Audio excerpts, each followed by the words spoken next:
Hello, it is now 7 p.m. and a big welcome to all of you to this week's edition of Community Conversation. I'm Daryl Curry. And I'm C. Ron Allen. It is so good to be back in the big seat again, and I'm looking forward to another informative show for this program. You mentioned informative show, Daryl. Tonight's show, let me caution you, will be a little different. For those joining us for the first time, this forum is used to address the social and emotional challenges that our young people are experiencing during this pandemic. It provides a platform for them to sharpen their public speaking skills, and it definitely provides them with information that is relevant to and about young people. I'd like to challenge you tonight that if by the end of this show, if at 8:05 you have not learned one thing, $100, thanks to Robert Dodd, $100 will be yours in your Cash App or Zelle account. Later in the show, you will hear from one of Mr. John's homegirls who now live in Singapore, and she will enlighten us on being black outside the United States. We will debut our sports roundup with our sportscaster, Mr. Ford Deristo. We also will hear from the genius who gave birth to the Spady Cultural Heritage Museum, and I will reveal some great news about this new addition to my life. So stay tuned. Well, folks, with that, we'll go straight into Mr. Siron's big announcement that he has had for all of us waiting on the edge since last week that have been anticipating for. Hold up now. Hold up. Um, Mr. What are you, Speedy Gonzalez? Hold up now. Hold up. Not yet. Let me keep you all in suspense for just a bit longer. How about that? Folks, I am so sorry. All If right. you're as irritated with it as me, we just have to go on to our next program to wait to see what Sir has in store for us. And if you keep pushing me down, I may just push it off till next week. No, no, no, no, no, no. That's fine. That's fine. A warm welcome to our friends who are joining us on KOP Mentor Networks or on Boca Raton Tribune's Facebook pages or on YouTube. As usual, shout out to our friends in the Bahamas, Belize, Canada, Jamaica, Japan now, Tobago, and the US Virgin Islands. Welcome, Japan. Please remember to share community conversation on your social media pages. If you've missed the show, you can find it on Boca Raton Tribune or KOP Mentor Network's Facebook pages. Okay, I'm being told that the we're not live yet on YouTube, and Neil being told we're not live yet on YouTube, and I think on the KOP pages. I'm not sure, but here at KOP, we believe that leadership training prepares youth to manage their time, work in a team.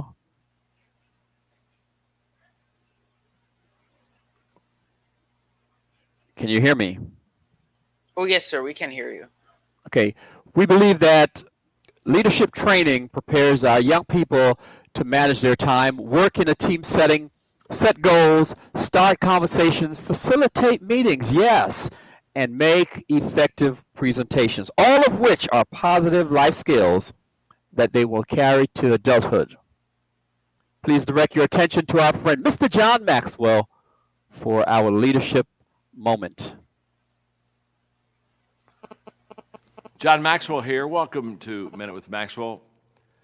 When I was in college, I had a friend who came to me and said, "You know what? I'm never down." I said, "What do you mean you're never down?" He said, "I'm either up or I'm getting up." I love that. Every one of us get knocked down. That isn't the question. The question is, do we stay down? The champions of life have had severe blows, knocked them off their feet. But there's something within them that says, I'm not to lay on the campus. This is not my lot in life. I'm to get back up. I'm to enter the arena of action again. And it's those people that are successful. People look at successful people often think, wow, they've had a good life. They've not had a good life. I contend to you that successful people have as many problems as unsuccessful people. They have as much adversity as unsuccessful people. They have as many successful people. The difference is that they get back up.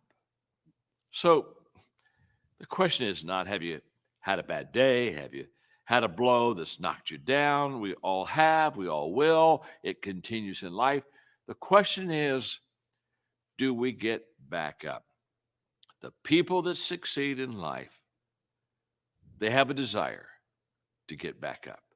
And so wherever you are right now, be like my friend in college and say, oh, I'm just really never down. I'm either up or I'm getting up. So that was that for Mr. Maxwell moment. So Daryl Ford is not here yet, so let's roll. All right. So going into our later part of the program, we're going to get into our central topic for tonight. So the idea of migration is not new in the Black community, obviously. We're not in our central place of origin to be here in the United States. We've understood the connection between movement and upward mobility for centuries. Whether it was escaping up north to freedom, to Liberia in the 1920s during the Great Migration, where 6 million blacks moved to the north in search of better opportunity, or back down south and into the suburbs after the turn of the 21st century. Yet advocating for a better life beyond the borders of the United States still seems absurd to many blacks and whites alike, rather than a realistic solution to the many ills of the Black community.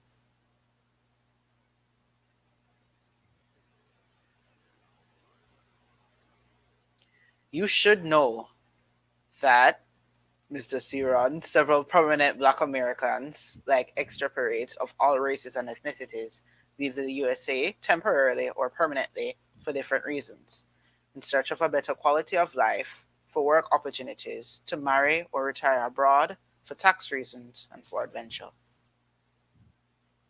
Writers James Baldwin, my fraternity brother, and Richard Wright.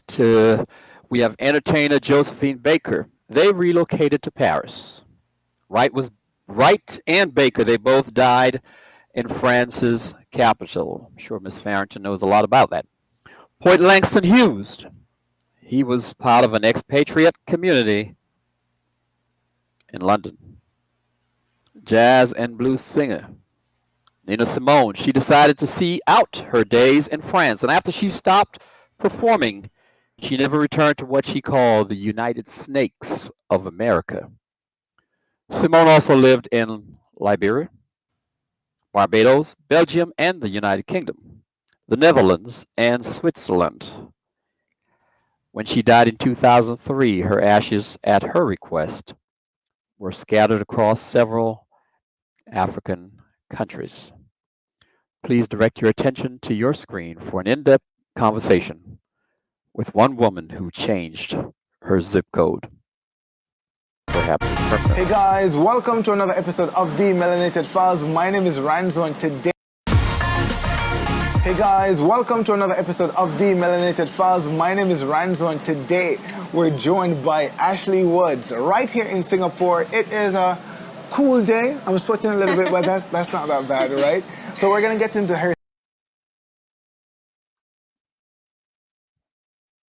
Okay, while Neil gets his production. Hey guys, welcome to another episode of the Melanated Files. My name is Ranzo, and today we're joined by Ashley. Okay, Neil, what we're going to do is get that together while we come back. Tonight's program, folks, is produced by Miss Jonaldina Bazoo, who is a graduating senior at Atlantic Community High School, as well as the Milagro Center. The man behind those videos that, obviously, we're still trying to show is our illustrious cinematographer. On normal nights, he is super. Normal nights, he's great. But I think just before the show, I threw a monkey wrench in his way. But Neil Sunsky, no, he's a proud product of KOP Mentor Network and Village Academy. By the way, if you guys have some social media work you'd like done, Neil is the man to do it. He can make it happen. Our social media intern is Miss Jasmine Collins, who's a sophomore at Florida State University. Feel free to check out our social media pages to see Jasmine's fine work. And Neil, it's yours if you're ready for us. Hey guys, welcome to another episode of the Melanated Files. My name is Ranzo, and today we're joined by Ashley Woods right here in Singapore. It is a Neil, cool while day. you work I'm that out, sweating a just little let me bit, know. so in the work. While you figure that out, Neil, let's bring in people, Mr. John. Let's bring in Mr. John before we go to Singapore. I'm sure the airline's probably having issues over the Atlantic now, so. Brother John, that's what, hey, a good alpha man, always prepared, always ready, man. And I was in the studio a little bit early tonight, so I'm ready to rock and roll tonight. There you go. Ford didn't show up. I'm not even sure if Dina's here. Who knows? They probably crossing the Atlantic trying to go to Singapore too. So what's going on, good brother? Man, blessed to make it through another week, especially in these trying times. A lot going on still in the country, so yeah, just blessed to get through another week. Things are going well, man. I can't complain too much. Good. Happy to hear that, man. I know we're supposed to be focusing on the cultural heritage and history this month, John, but I must ask, what is the latest on the impeachment hearing?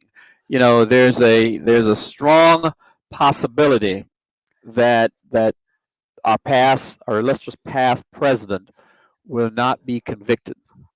So why are we even having this kangaroo court hearing? Why are we rehashing what happened back on January 6th? Shouldn't that be history and just, dismiss it in the history books?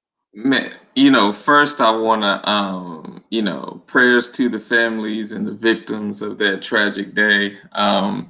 Definitely a day that will go down in history. I guess you can call it a stain in our history. But nevertheless, it is part of our history in the United States. And so I definitely think that particular day should go down in history. And of course, there's talks about whether or not we should memorialize that day. I'm of the opinion that it's a day that we should definitely, not sweep under the rug or try to erase it from history. But I also am of the opinion that when I think of memorials and putting things, when you talk about 9/11 and some of the other tragedies, I think of those events being somewhat unavoidable, like things that happened in our country that could not have been avoided. And so I will say this particular event could have been avoided. And it's if the proper steps were taken and it didn't escalate to that. And if we would have taken those steps and taken those threats seriously, then it's an event that could have been avoided. And so I'm really not of the opinion to necessarily memorialize it to the point of a 9/11 and other tragedies in our country. But also, I don't think we should make light of it because there were families and victims and a lot of lives that could have been lost on that day, but weren't due to the Capitol Police and some others that were around that were able to, somewhat keep it from becoming a tragedy that it could have been. But, that's kind of my thought on it. How I feel. Someone, I'm glad you touched on the memorializing part of it. Someone suggested this week, folks, that the government should make January 6th a day of remembrance or mourning, just like Memorial Day. What are your thoughts on that? Let us know by texting 561-665-0151. That's 561-665-0151. Share your thoughts on whether you think January 6th should be a day of remembrance or a day of mourning, or you can enter it in the chat. So go ahead, John. Yeah, just about the impeachment trial and where we are with that. So I do know the prosecution has had a chance to present their case. I know currently the defense is, defending our former president. And so that's where we are with the impeachment trial. And so it'd be interesting to see how that progresses as time goes on. I will say that, there's video footage and other footage that have come out throughout the week that we didn't see, on the initial day that, yeah, it just goes back to just how much of a stain that particular day will be on history. And so yeah, that's where we are with the impeachment trial. And so it'll be interested to see how that wraps up and what decisions are made and how we move forward as a country Right. from that time. Okay. So thanks for that heads up. Talk to me, John, about the upcoming go to high school, go to college program plan. I know that's in the wings, waiting in the wings. Man, and so we're bringing this to the community. It's going to be brought to you by the Omicron Upsilon Lambda chapter of Alpha Phi Alpha Fraternity Incorporated. And so we're housed in Delray Beach, and so it's an event that we've had a committee on, and we're excited about. We're rolling things out each week, and so right now we're in our pubbing stage, and so I wanted to announce to everybody that on February 27th, from 9 a.m. to 1, we will be having a go to high school, go to college event. To kick off the event is going to be in 3 different segments. The first segment is going to be a college highlight portion. And so we'll have representatives from Bethune-Cookman University, Florida A&M University, Florida Memorial, and Florida Atlantic University to really give a spiel on each of those colleges. And really, now this will be virtual. This will be virtual. Am I correct? It will. Yeah, it will be. Now I want to see how you're going to do this. You tell me how you're going to do all this virtually. Man, it's about. You're an alpha man. You can make things happen. We're gonna lay this out. We're gonna have a DJ there that's gonna kind of help us transition throughout. We're gonna have representatives from those universities. We're gonna have a career panel as well that encourage the students that, hey, if you're interested in being a doctor, a lawyer, an engineer, that you got to go to college. And so our whole goal and everything is to encourage our people in the county to really go to college, and we want to provide them with the tools and the information necessary for them to make that jump. So it's not only do we want you to graduate high school, we really want you to go to college as well. We'll have scholarship giveaways. We're going to be giving out scholarships. We just hope it's going to be an amazing event. We're going to have the brothers of UT, the Alpha chapter at Florida Atlantic, that's going to do a step for the kids, virtual. And so we plan to have an action-packed, fun-filled day. On this flyer here, there's the QR code. And so definitely, if you are interested, please reach out to us. We can get you more information on the particular event, but I'm excited about it. I'm the chair of our national programs, and so I'm going to oversee this event. And so this is my baby. Looking forward to it.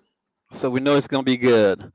John, I'm being told that Neil actually he got off Eastern Airlines. Somehow Eastern Airlines took him to London. Okay, he took him to London, and now he's on Singapore Airlines. So he has touched down in Singapore. So Neil is ready for us, brother. Have a good weekend, man, and we'll talk. This is a weekend for lovers. What's it called? Valentine's weekend. Have a great one, John. And what are your plans?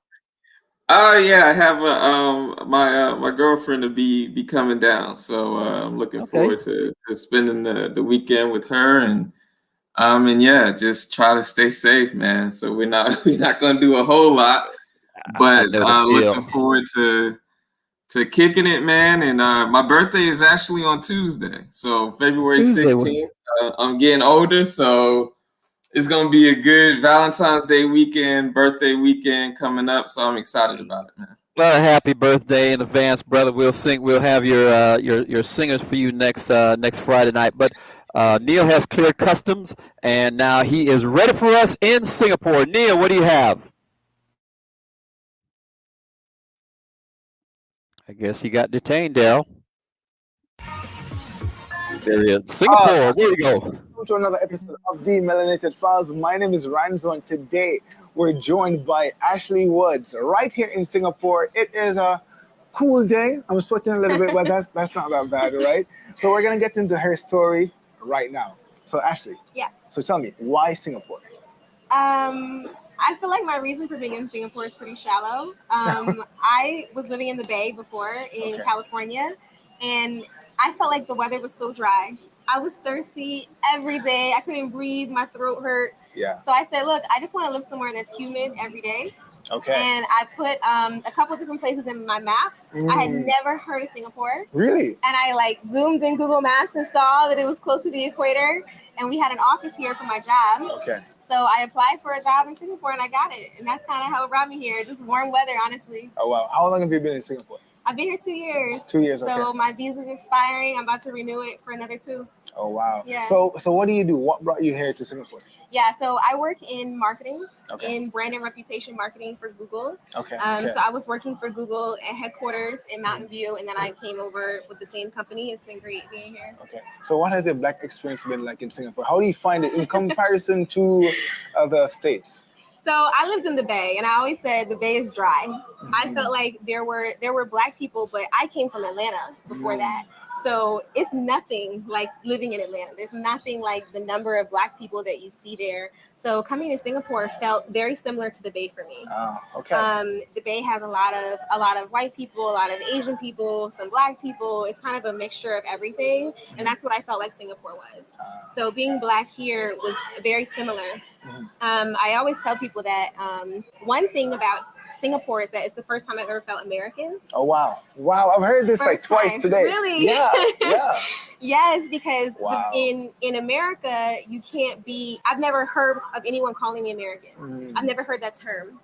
If you're only American, if you're white. Okay. If you're Black, you're African American. You're Hispanic American. You're Asian American. Here, I'm American. Yeah. So it was the first time I had ever felt like I'm an American person here. Yeah. And it like the American comes before being Black. Wow. People see American before they see Black. Wow. Yeah. How does that feel? Like emotionally?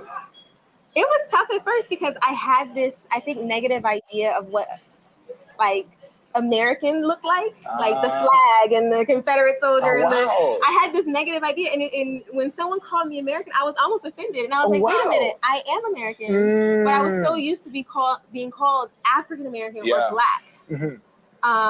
But I'm fine with it now. I think being in Singapore, you forget the idea of like racism. You forget about those things that you experience, those microaggressions that you experience in the States.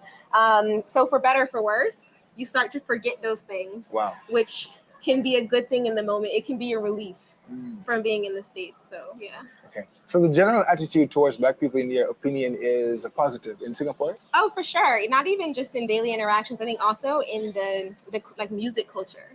Out here, like any bar you go to, anything, you hear Black music. Yeah. And it's not an appropriation. It's people who truly appreciate Black culture and are invested in it. You go to Afrobeat parties every weekend.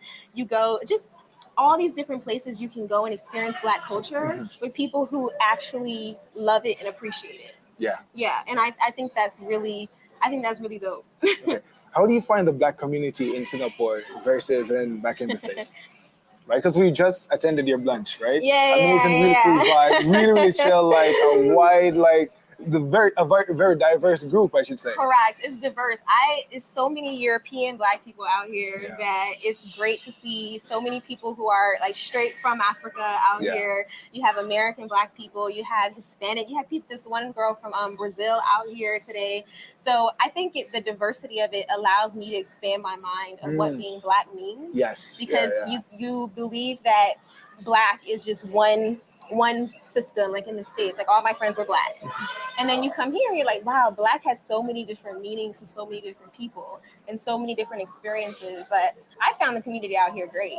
And I actually enjoy it. And I think because Singapore is so small, you're forced to be like this tight-knit community versus when I was living in the Bay, it felt very temporary. Like you could talk to this person today, oh, I'll see you later. You never see them again. Here, if you say, I'm gonna see you later, you better see that person later because the island is so small that you have no choice but to make friends with people and keep those relationships strong.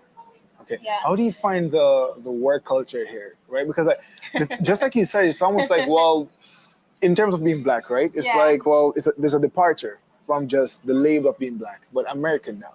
So you're like Ashley in Singapore, they call you Ashley. That's what they see. Yes. Right. So in the workplace, it's the same. It's For sure. Yeah. It's funny because I leave for an event for Black and Hispanic Googlers. So people who work at Google are called Googlers. Okay. And I'm going to an event for Black and Hispanic Googlers that's happening next week. Okay. I leave tomorrow, actually in Oakland. And so all the Black and Hispanic Googlers across Google are coming together for this. And the things that you talk about that you experience in the workplace are things that, quite honestly, don't affect me that much anymore. Okay. Now that I'm in Singapore, I really don't feel like people see me as Black. Okay. Like, people see my work ethic, they see what I'm doing. I do believe that there's a lot of political hierarchy, a lot of cultural hierarchy, like Asian culture hierarchy. Here. That, for sure, all throughout Asia in the workplace that I'm trying to navigate. And I have a very intense personality where I will say what I feel is right and say what I feel is wrong in the workplace. And I think Asian culture doesn't always support that. Yeah. And I think that So what has the response been to that type of approach on your part? mixed vibes, I should say. I'm shocked I haven't been fired yet, but I just keep doing me and hope for the best. Okay. Yeah. It's been mixed vibes. Like that hierarchy I can't deal with. And I'll call it out and say, this is not right. This is not right. Have you seen any like moves to make changes when it comes down to the things you've highlighted or pointed out in your... I'm out here trying to make change.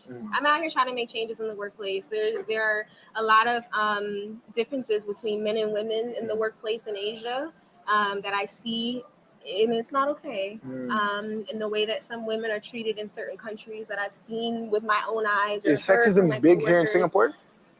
So I work with people in every country. I sit on a regional role, so I work with people in Japan and China and Australia and in every single country out here that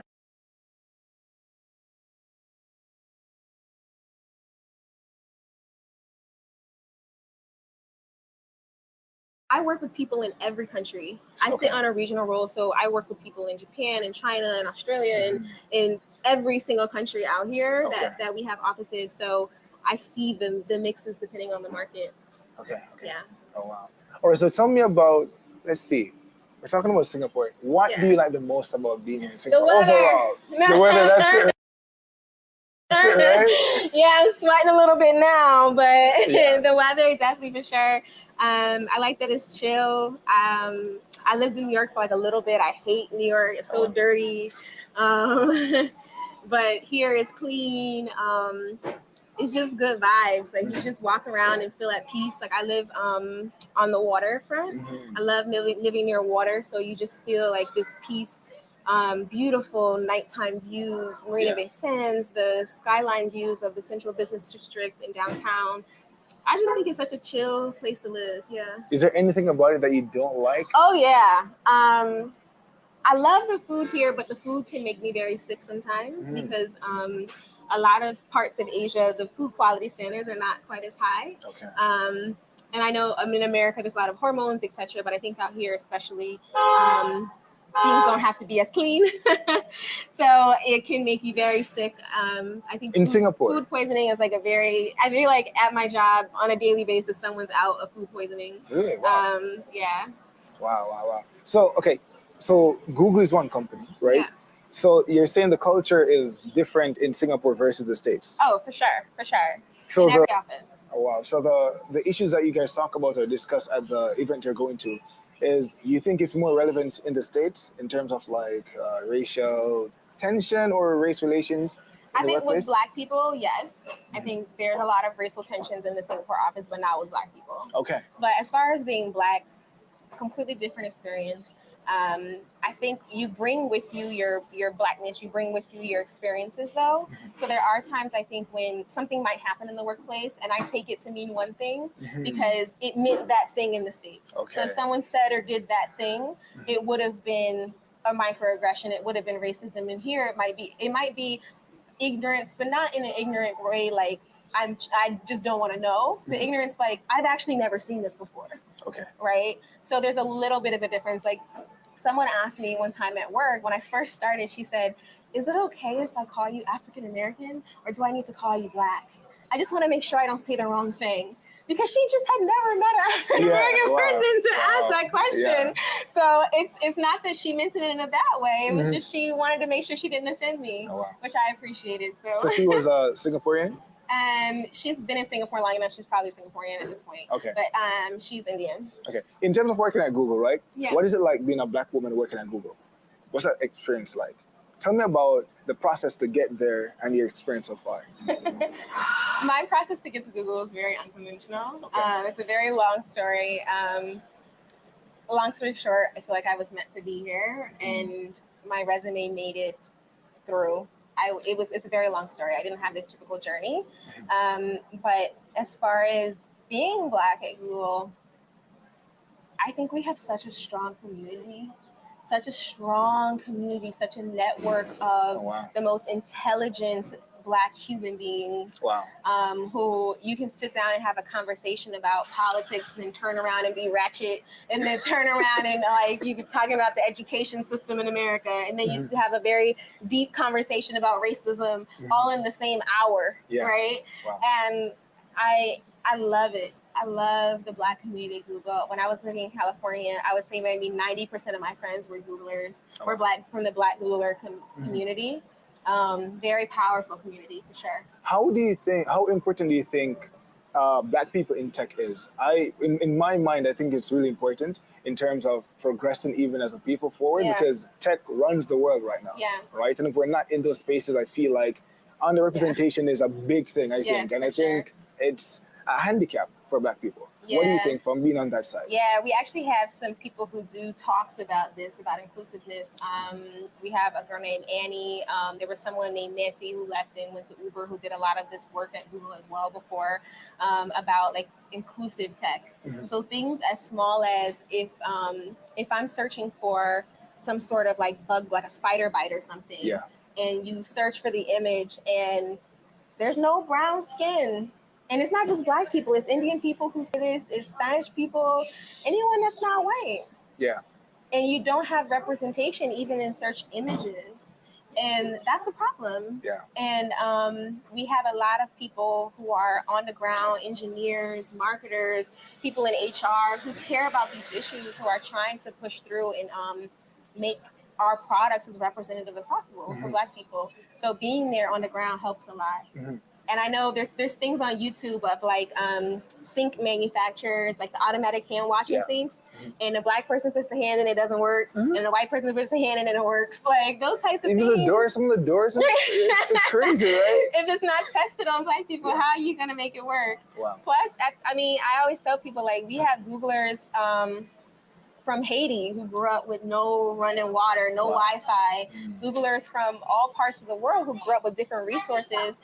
And how much more knowledge can they bring to India or to Indonesia or to sub-Saharan Africa and places that are dealing with the same things that a lot of our areas in the US or in the islands have dealt with, right? They can bring that knowledge, bring those resources and those ideas, because to be quite honest, out of those places where there are less tech and less resources, that's where the most innovation comes out of. It's people who need to find a solution for something and don't have nothing to do it with, and they just find something in a tree somewhere and innovate, right? And that's where innovation is coming from. Unless you find those people who are diverse enough, who have been in those situations, who grew up with that, who grew up cleaning the river water so it was potable, grew up catching rainwater and using it to water the garden so they're not wasting water. Like, unless you get those people and get their knowledge and their juices flowing, how are you going to build the right things? How are you going to be innovative as possible? So I think it's really important being Black in tech, having diversity in general in tech. Yeah. Do you think it's that Black people are not interested in it, or are they applying for the positions and not getting them? What do you think? I'm not sure. I'm just asking. I think it's a hairy issue. I think a part of it is where recruiters are. I think I went to a private university called Emory University in Atlanta, Georgia. Okay. I went to the business school there, and Google wasn't at my school. They weren't in Atlanta. They for sure were not in Atlanta. They were at Stanford. They were at probably Harvard. They were at the Ivy Leagues, right? I mean, Emory's a great school. And if they were at probably Morehouse, they were probably just recruiting for HR or for sales or for like a very entry level position or Yeah. something like that. They probably weren't hiring for engineers and for things like that. So, but I think they're trying to do a better job. So we have some really passionate Googlers who started this program called Howard West. And they basically started this training program over the summer for, I think it was just for Howard students at the time, to come to Mountain View and do engineering training. Oh, wow. To like essentially train the next generation of engineers, of Black engineers. Because if HR says every day, oh, we don't have a pipeline of students who are prepared with the skills. Okay, cool. Let's teach them the skills. So all these Black students are going to get trained on the Google campus. So recruiters, you can't say that they're not skilled, right? Because we train them, right? If we train them, then they're good to go, right? No excuse. Right? Yeah. So they've expanded that program. I think it might be called HBCU West or something like that now. So I think they've opened it up to a number of HBCUs to make sure we're training Black engineers in a way that will prepare them. Because there is a problem in some HBCUs where I know at one point, AT&T like lost its A&T lost its accreditation, and like some of the engineering schools aren't top notch from HBCUs. And so how do you make sure that you're investing in those schools so that when those students graduate, they are ready for companies like Google? Yeah. In terms of the image of Black people across like Asia, because some people grapple with it, as you said, like in Korea, Japan, there's different experiences. Oh, for sure. And some people have a hard time, some people not so much. It's like a lot of people haven't seen us for the first time, right? So it's like, okay, like they might see me and say, snap, the first Black guy. I met a lady in Japan. I was the first Black guy that she saw. Well, Japan is this whole other animal. Right? What can we do you think, on our part to sort of repair our image in terms of what the media has done so far? Like, what can we do? Be the media, like get out there and exactly what you're doing is showing people like this is another side of Black people. You get all these questions of like, where you see people all over the world calling people nigga, right? Because they say, oh, well, you say it in the music, you say it in the songs. Like, I remember one of my coworkers in the States, he was saying that he thought all Black people just like were poor and put their pants under their waist, all that kind of stuff, because that's what he saw in the music videos. Yeah. And he was European. And he said, I grew up thinking that. And he was like, when I met my first Black person, I was shocked that that wasn't the life. Wow. Media. Because you see it in the media and you see it in music. And until we start producing stuff that people can see positivity and it spreads and it becomes this viral thing of positivity, then who's going to know that it exists? Right? So I think that's the only way. Yeah. And that's what we're on. We're on a mission to try to like repair the image, right? As you said, be the media. That's exactly what I think it is. Like not begging them to show us in a certain light, because they have their own interests. We're like, we have our own interests as well. So it's like, you know what? Let's do what we can. And things are changing though. I mean, you have all these new TV shows. You have HBO who's like out here trying to get Black shows and Black created artists, and then other people are following suit. I think Fox has brought on Black shows, and then you have 50 Cent doing his show. And then I think it's changing where at that time when they had the what award show was it that was all white and they Black people protested was it the Academy Award? Was it? It was one of the Golden Globes or one of those. Okay, and it was, but every Black person was protesting it because there was no Black people nominated. After that year, I think it was a Black woman who came in and was like, this is not okay. And ever since then, I think the industry has been changing. So we're getting our voice back. We're getting a voice in the industry to be able to make that change. But it's taking time, and it will continue to take time. Yeah. What drives you personally? Like in terms of do you have a philosophy? I think I would say my kind of the words I live by is that anything you can do without God and other people isn't big enough. And I had a pastor in Atlanta that said that one day, that anything you can do without God and other people isn't big enough. And that's kind of what I live by. And I think my career certainly pushes me quite a bit. Always trying to make it to the next level, trying to be CMO, Chief Marketing Officer. Anybody got openings, I'm here. So that definitely pushes me a lot. Trying to find balance is really hard. Trying to find that balance between like scaling up in my own well-being and my own health. So I met my boyfriend in Singapore. And he's helping me to find that balance. So that's been really nice to have something or someone that takes a part of my life that's not work. So it's been great. How do you believe traveling has enriched your experience? Traveling. So I travel pretty much every week. I think I'm in a different time zone like every week. It's been great for me to know people better. I think I have learned more than anything is that the media in America seeks to divide, seeks actively to divide. Wow. I had never never realized that until I came out here, and I was in an airport, I think in Indonesia, and very, very Muslim Indonesia, a lot of Muslim people, excuse me. And so I was in the airport, and you see people with I believe the hijab and everything, and just going through the airport freely. And in my mind, I was like, they didn't get searched, they didn't get tapped, right?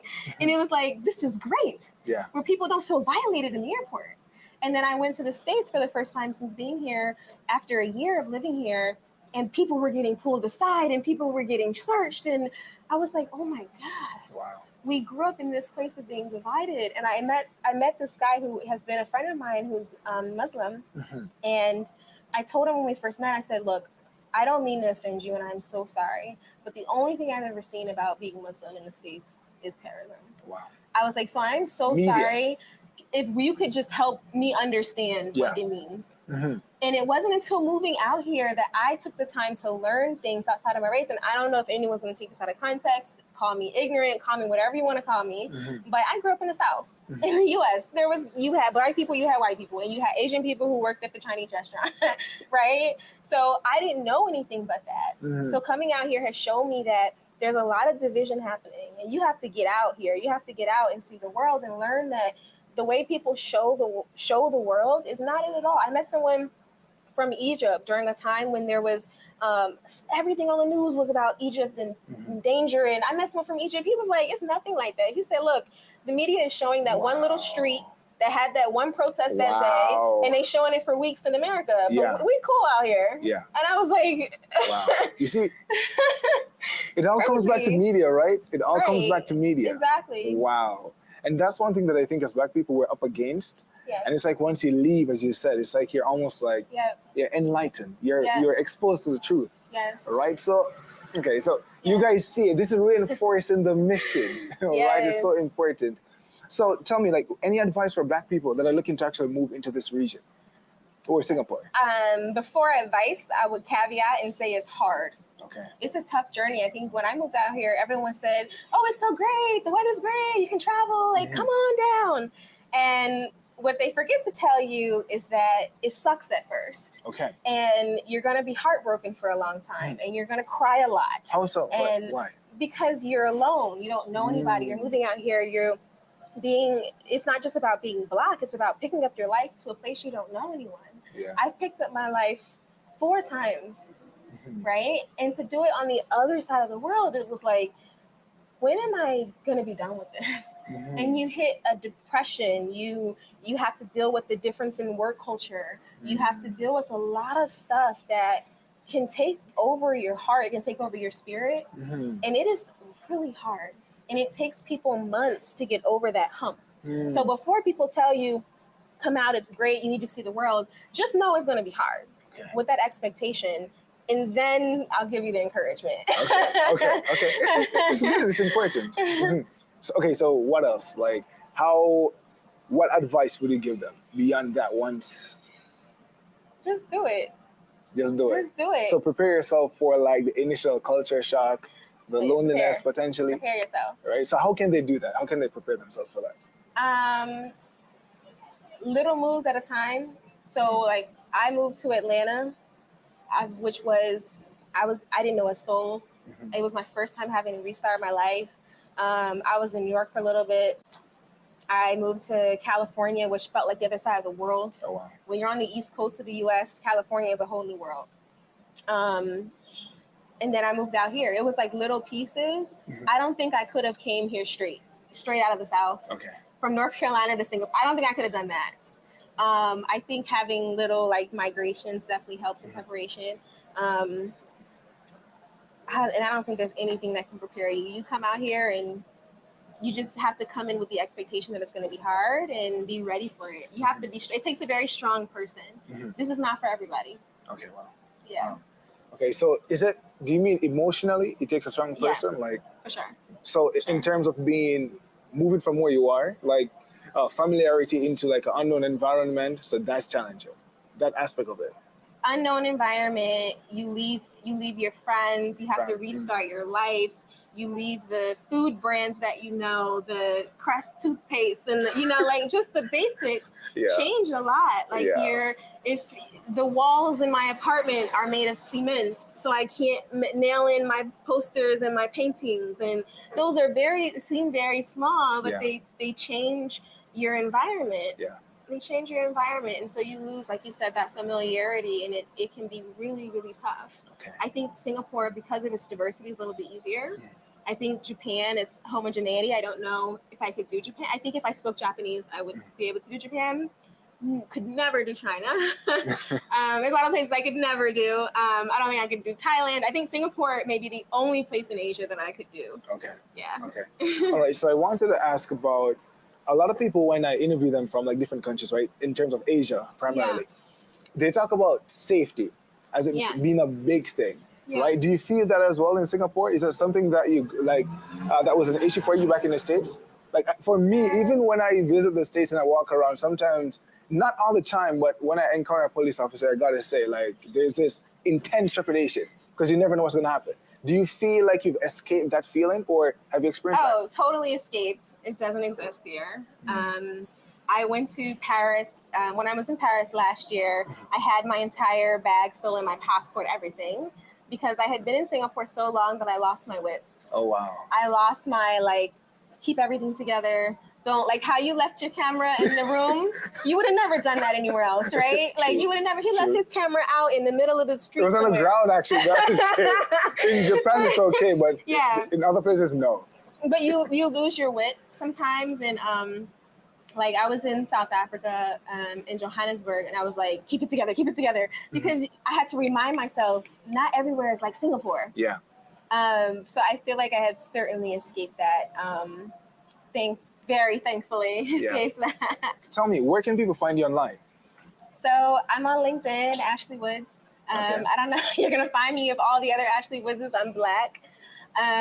Also Instagram. I'm always on Instagram. My Instagram is complicated. It's love.life.always. But the O is a 0. That's the trick. So it's L0ve.life.always. So love life always. All right, you guys will see it on the screen and in the description down below as well. So thank you so much, Ashley, for having me. Thank you. Guys, there you have it, right? This was Ashley Woods. Thank you, Neil. Thank you. Please give it a big thumbs up, and remember, Neil, get back on that plane. Thank you, Neil. Get back on that plane and come on back home, please. Please come on back home. Let me put my glasses back on here. Wow.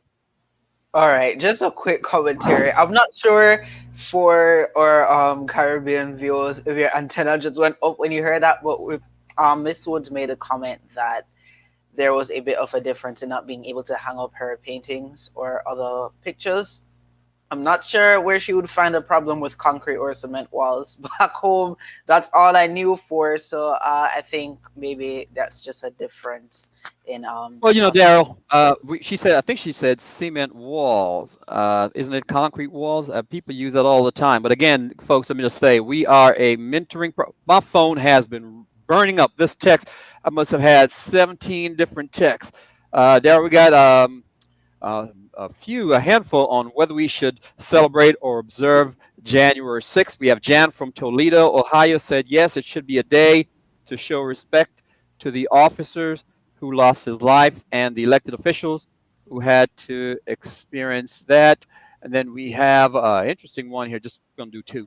Interesting one here. One of our regulars in South Florida, Queen Rattler, said no, it was a regrettable incident, but there have been, in my opinion, many events that were worse, and we don't celebrate them. I don't think we should glorify ignorance. You know, I think, Darryl, we had far more responses about our interview from Singapore. Thank you, Neil. Thank you. Folks, let me just say, we are a mentoring program. Okay, we are a mentoring program, and we got some great topics for upcoming shows tonight, etiquette, and you name it. Just remember, we are a mentoring program. We use non-traditional ways, non-traditional tools to prepare our young people for life in this global society. Full disclosure, let me just say this. We here at Community Conversation have no control over our guests' wardrobes, especially when they reside in Singapore. One thing I can tell you, I know our ratings soared tonight. Okay? I guess that's what happens, though, when you're young, gifted, and Black. Anyway, Daryl, Don, Lemon, take it away, brother. All right, folks, I want you to get with this image that I'm going to put up. Oh, hi, Dina. Okay. I hope you're going good today. Okay, let me get back on track. The year was 1926, and a brand new two-story home was built at 170 Blackmare St. Street in Delray Beach, Florida. It was a Mission Revival style home, the first in the area with indoor plumbing, a telephone, and electricity. The home, which today houses the Spady Cultural Museum, had a stone foundation with stucco finish and a chimney with a capped bell tower, and now it brags off a picket fence with a whitewash finish, traditionally. Solomon David Spady, the third ever African-American public school principal assigned to Delray Beach, built that house. Mr. Spady, affectionately known as Prof, short for professor, if any one of you got that one, spent 35 years serving the African-American settlers of Delray Beach. His philosophy was simple and effective: God, country, and the people first, self last. Face your daily problems prayerfully, keeping in mind that the highest service to God and to yourself is to serve your fellow man. And you know, Daryl, today, Blackmore Street, by the way, has become Northwest 5th Avenue. So in 1994, 27 years after Mr. Spady transitioned this life, Delray Beach resident Vera Rowe Farrington was volunteering in the city's archive when she noticed a troubling void. At the time, African Americans made up more than a quarter of Delray Beach's population, but as not surprising, they were not well represented. The longtime educator felt that the Black experience was too important simply to be left to a small group of people to tell. So in 1997, with the help of the city, Ms. Farrington and a handful of residents bought back the home from its then owner. Then they renovated it and filled it with period furniture selected from local salvage yards and opened the Spady Museum in July 2001. So this year marks the 20th anniversary of the museum, which serves as a physical representation of the triumphs that people in Delray Beach have achieved. All that brilliance, strength, and courage is housed in one building. So joining us tonight is Ms. Farrington and her daughter, Ms. Charlene Farrington, who is the Executive Director of Spady Cultural Museum. Thank you, ladies, for joining us tonight. It's lovely to see you. Thank you for having us. So, Ms. Farrington, you are still working as an educator, or were you retired when you applied for the opening of an historic preservation for the Historic Preservation Board back in 1994? I didn't quite understand your question, especially the first part of it. Again, please ask me. I'm sure I have the answer. But tell me again. Were you working as an educator, or was I hired when you applied for the city's Historic Preservation Board? Were you still working when you started the museum project, or had you retired by then? Well, I was still working. I had my mind on what the school system was doing, especially with the schools, you know, when they were getting ready to make some changes, and I wanted to understand those changes. So So by the time the museum project began in earnest, she had retired. Oh. And because that's how she had time to volunteer at the Delray Beach Historical Society, and then to discover that they were not collecting the Black history. How are they not collecting the Black history? Could you expand on that for our audience, please? So, for instance, if you grew up in Delray Beach in the 1920s or the 1930s, your teacher and certainly the principal of your school would have been Solomon David Spady if you were a person of color, not necessarily just a Black person. If you were a person of color, if you were not white, you would have attended the colored school, and your principal would have been Solomon David Spady. And yet, the Historical Society had zero information in their collections about Solomon David Spady. Interesting. Thank you so much for that. So, Ms. Farrington, going into your background a bit, I was able to see that you were labeled as a safeguarder of history in the community, where you even accepted an Unsung Heroes Award. So, going into your establishment with history in itself, one of your tasks was helping the archivist at the Delray Beach Historical Society. And it was then that you saw some discrepancies in the city's history, as we've been elaborating on before. Tell us about that experience. What is it? Talk about your experience volunteering at the Historical Society with Dottie. Well,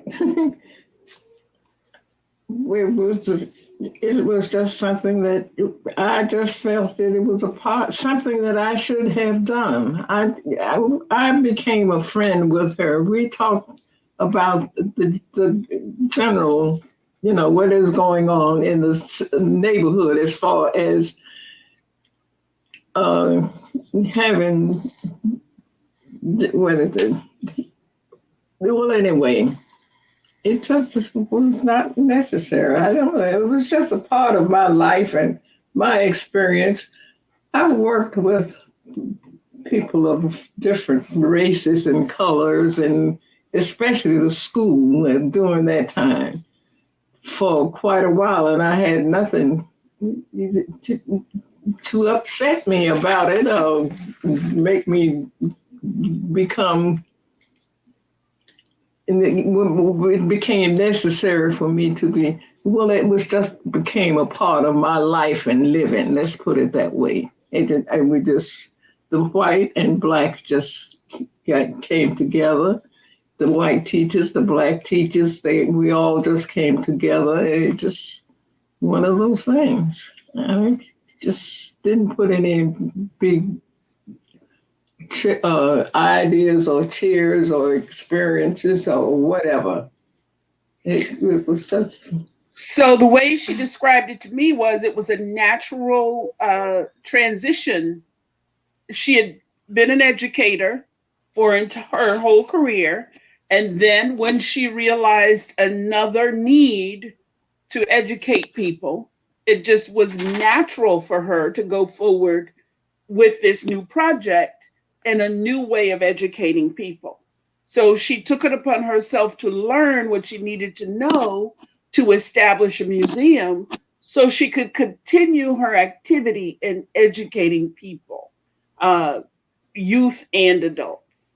Thank you for that. It was beautifully said, Ms. Farrington.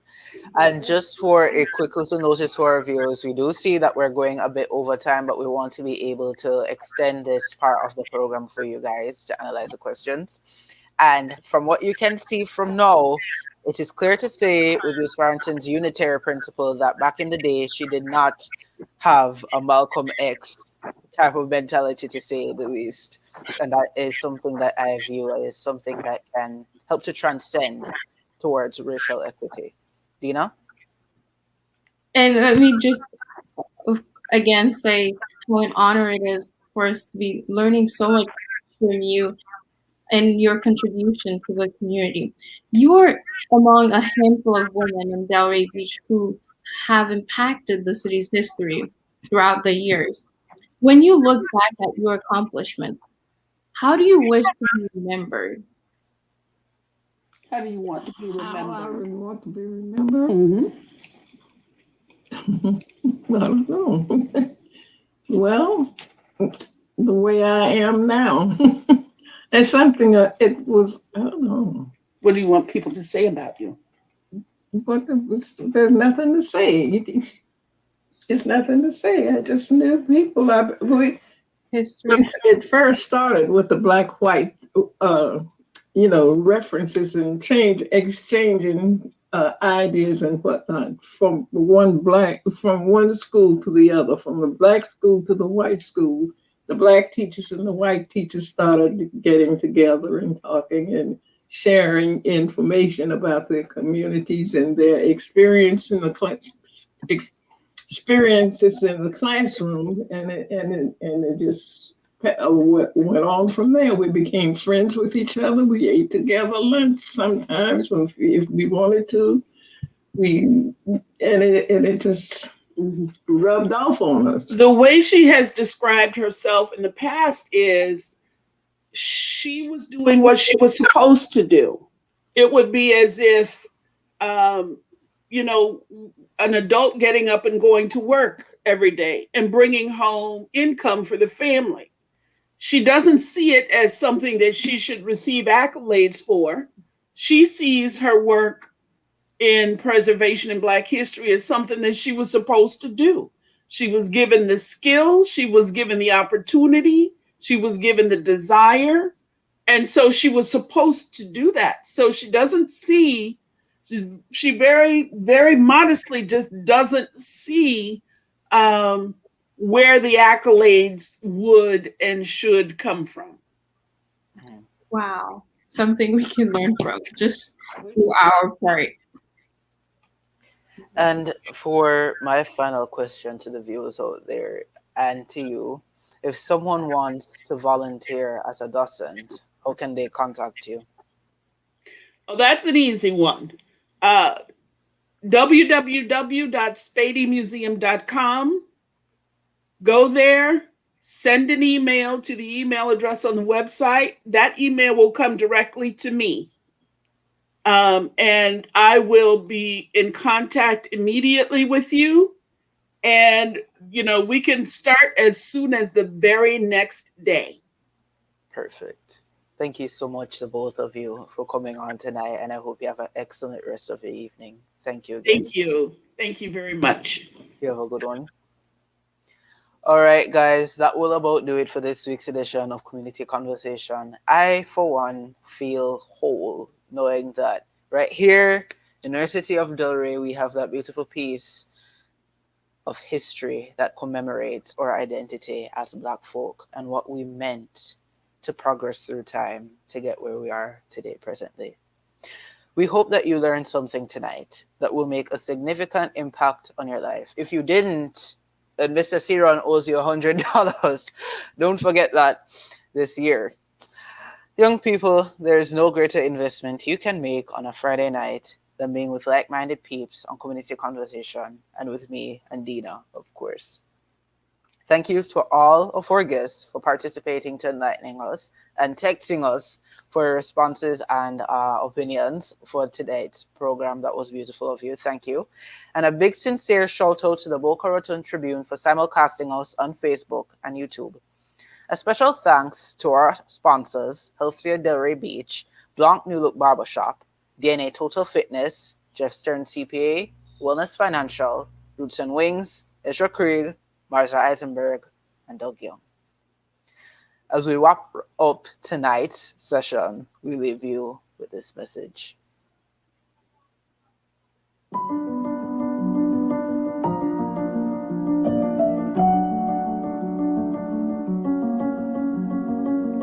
A mask can say a lot about the person who wears it.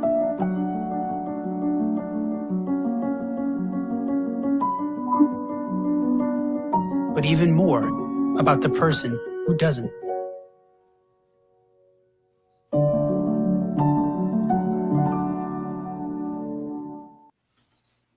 Wait, Daryl, before we go tonight, I am dying to find out about Mr. Ciron's announcement. So, what is it, Mr. Ciron? Yes, Mrs. Ciron, even though you did say you were going to go over it next program, are you ready to reveal the good news before we go off? Drum roll. I'm always ready. I was born ready, Daryl. But before I get into that, let me say thanks to Miss Farrington, Mrs. Farrington, and Miss Farrington for hanging out with us tonight. You know, I've known this family quite well for some more than 30 years. Both Miss Farrington's both of her sons were members of KOP for some years, and we worship in the same church, folks. I was there at the ground floor in the bungalow when she had her early meetings for the Spady House. I covered her as a reporter, so I know her story quite well. And I would find it a travesty. I would find it a robbery if I did not give you young people an opportunity to hear firsthand from the genius behind such an iconic structure in our education here, or what should be a part of our education here in South Florida. So again, thank you, Miss Farrington. Thank you, Mrs. Farrington, for sharing those gems with us tonight. So I'm often and have long been asked, Daryl and Dina, why am I not married?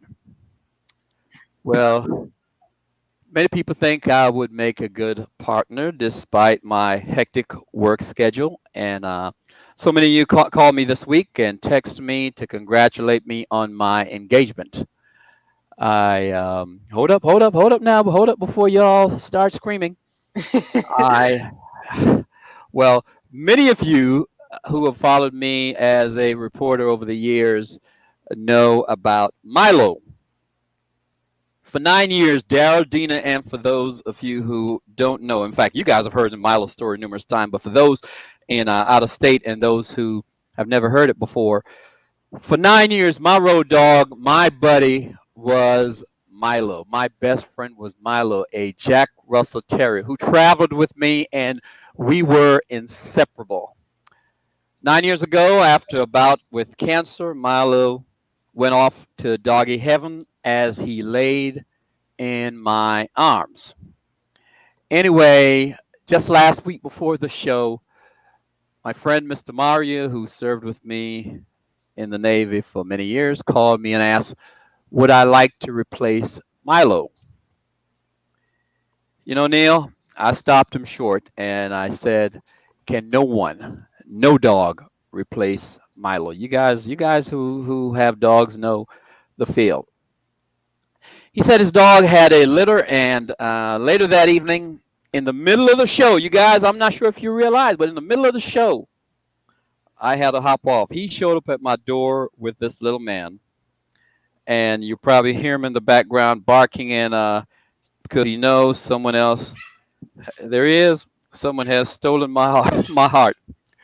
We have been inseparable since. I have not named him in a week because I wanted to give you, the young people, an opportunity to come up with the name. So what I'm going to do tonight is Janaya on? Is Janaya and DJ? You guys were supposed to join me here tonight. Are they any of them on yet? Janaya is good. DJ, Janaya, Anushka, Mr. Shamari. They all were supposed to be here tonight. And if you guys are listening, I want really, if you're listening, I want you to text me some names that you think would be ideal. Hey, give me a minute. I'm on the phone. I'm on. You have your time. This is my time now. I want you to text in some names, some possible names for a male dog. Okay. My only rule is the name Milo is retired and can't be used. Somehow I seem to like Tugga, Tugga, because I like that as a nickname, if nothing more, because this darn thing has just been tugging at my pants ever since he got in here. But tell you about his personality. He's such a cool personality. He loves to play. He will be, just love to nibble at my toes, and he'll run on and hide under the sofa, or he will, as I say, tug up my pants leg. They're coming in. As I say, tug up my pants leg for us to go outside or for me to play with him. Okay. Interesting. So,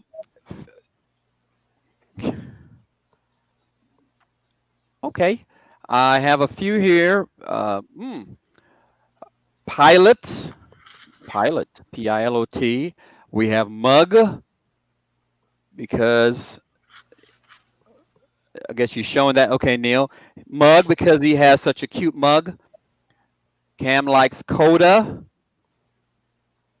Jeremy Charlie. Mango. KOP1. KOP1. Show the dog show. Show the dog the door. Okay. So you guys get it. Okay. I'm going to give you till the end of the show for you to another 15 minutes or so after the show for you to text your names in. What I will do is I will think about it, ponder it, and I'll narrow it down to 3. Then I'll have the kids vote on it tomorrow morning in our meetings at our meeting, and we'll report the someone wants to see you. Come here. Someone wants to see you. We'll report the new name on next Friday's meeting. Come here, since you've been making all that noise. Get over here. Everybody want to see you. Okay. All right, there you go. There he is. That's my little buddy right here, the nameless Mr. Anonymous. So Janiyah, what's on your mind? What name do you have? Any suggestion? Tucker. I was thinking Tucker, yeah, or like Tucker. Tigger from Winnie the Pooh. I've always liked the name. Tigger, Cardock. What's that, Dina? Cardock. Okay, Dulcie, Bambino, Winnie the Pooh. Copy. Oh, excuse me, Copy. Oh, copy. I said KOP1. Okay, copy. Okay, that's good. And Kinson, name meaning gift of God, English, African descent. Very nice. Only Janiyah. Okay. Well, all right, guys. Thank you so much for that. That is this dog is just going to bring so much joy to my life. But now you guys be prepared. You'll be hearing more about him. What was that, Janiyah? Did you say something? Oh, okay. Yep, there he is on my computer yesterday morning.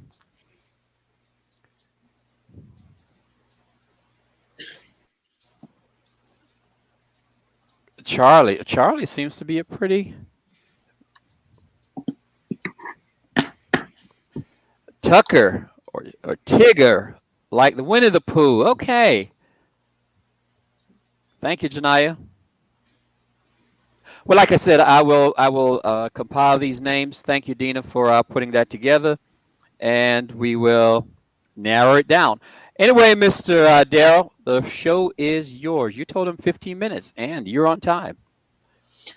All right, guys. So with the excitement of a new Pope, so now that you know, I am still I'm not engaged, at least to a human, but I have an addition to my family, and that. Okay, now you can dog sit. Now you can dog. I don't know about dog sitting, but what about the Jack Russell?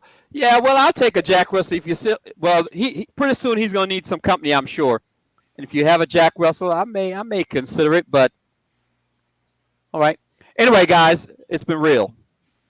Happy Black History Month, everyone. Be safe, commemorate yourself, and have a great night. Love you. Good night. an amazing surprise, Mr. Sierra. I waited all week for this. You waited all week. Information. If it exists in writing, we print it. If it exists online, we update it. If it exists on mobile, we notify. If it exists in video, we show it. If it exists in audio, we play it. In the past, the news had to wait for a paper to print for it to happen. Today, news happens in real time. It's analyzed, edited, and published immediately by us, your neighbors, and of course, you. Wherever you are, you write, edit, give opinions, share photos, and make the news happen. This is why a paper needs to be on print, on screen, and on your phone. Wherever you are, your news has its pulse in the community. The Boca Raton Tribune. We are much more than just a newspaper. We are your closest neighbor.